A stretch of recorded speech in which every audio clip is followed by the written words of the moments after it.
श्री शिवाय नमस्तुभ्यम। स्वागत है आपका शिव पुराण शिरुद्ध संहिता तृतीय खंड 33वें अध्याय में अनरण्य राजा की कथा। ब्रह्मा जी बोले, हे नारद, कुल की रक्षा करने के लिए किसी एक का त्याग कर देना ही नीति शास्त्र कहलाता है। जिस प्रकार राजा अनरण्य ने अपने राजपाट संपत्ति और अपने परिवार की रक्षा के लिए अपनी पुत्री का विवाह एक ब्राह्मण से कर दिया था, इसी प्रकार लोक कल्याण के लिए आपको भी स्वीकृति दे देनी चाहिए। राजा अनरण्य के बारे में सुनकर शैलराज हिमालय ने पूछा, हे महर्षि, मैं राजा अनरण्य की कथा सुनना चाहता हूँ। गिरिराज हिमालय के ऐसे वचन सुनकर मुनि वशिष्ठ बोले, हे पर्वतराज, महाराजा मुनि की 14वीं संतान इंद्रासावर्णी के वंश में ही राजा अनरण्य का जन्म हुआ था। वे भगवान शिव के परम भक्त थे। 7 द्वीपों पर उनका राज था। राजा अनरण्य ने भृगु मुनि को अपना आचार्य बनाकर 100 यज्ञ पूर्ण कराए थे। राजा अनरण्य की 5 रानियां, 100 पुत्र व एक साक्षात लक्ष्मी स्वरूपा परम सुंदरी कन्या थी, जिसका नाम पद्मा था। पद्मा इकलौती पुत्री होने के कारण बहुत लाडली थी। राजा अनरण्य और उनकी 5 रानियां पद्मा को बहुत प्यार करते थे।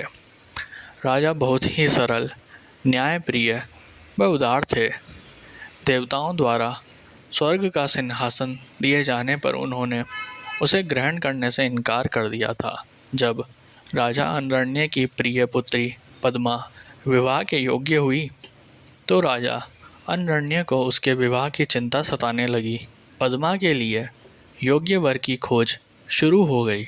चारों दिशाओं में सुयोग्य वर की तलाश की जा रही थी। अनेकों राजाओं को पत्र लिखे गए। एक दिन संयोगवश देवी पद्मा वन में विहार के लिए अपनी सखियों के साथ गई हुई थी।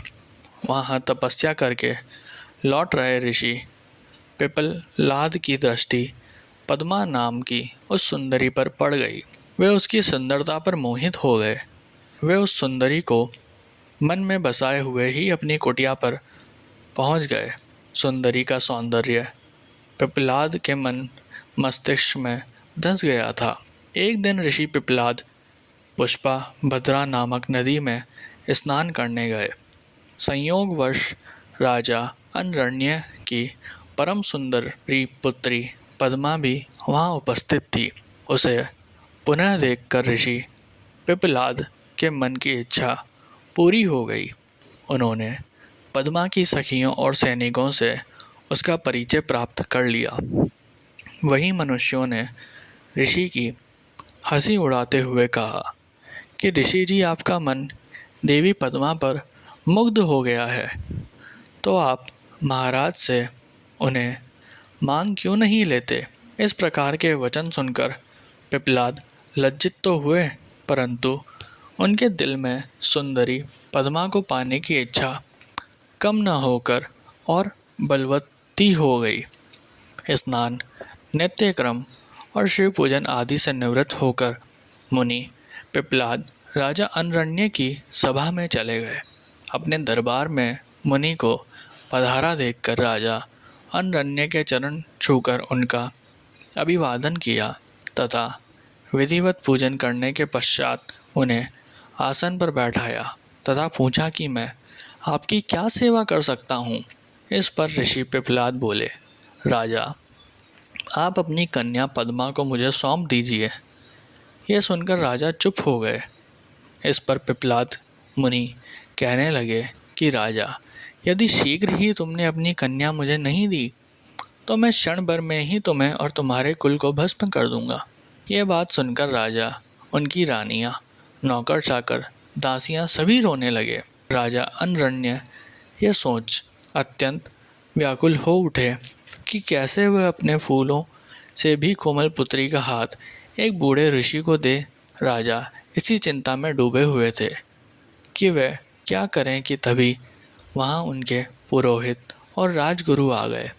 राजा ने सारा वृतांत उन्हें सुनाया।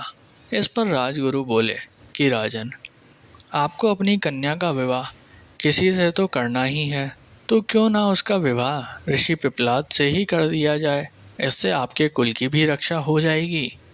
ये ब्राह्मण इस कुल का विनाश कर दे, इससे तो अच्छा है कि पद्मा का विवाह इन्हीं से हो जाए।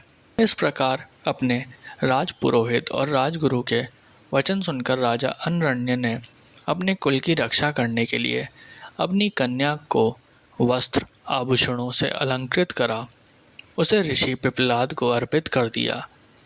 तत्पश्चात देवी पद्मा और ऋषि पिपलाद का वैदिक रीति से परिणयोत्सव संपन्न हुआ था तथा राजा ने प्रसन्नतापूर्वक अपनी पुत्री को विदा कर दिया। राजा अनरण्य से विदा लेकर ऋषि पिपलाद उनकी पत्नी पद्मा को साथ लेकर अपने आश्रम पर पहुँचे। इस शोक में कि हमने अपनी पुत्री को एक वनवासी बूढ़े को सौंप दिया है, राजा अनरण्य राजपाट छोड़कर वन में चले गए। अपने पति और पुत्री की याद में रो रो कर रानी ने अपने प्राण त्याग दिए। उनके घर परिवार में चारों ओर दुख ही दुख था।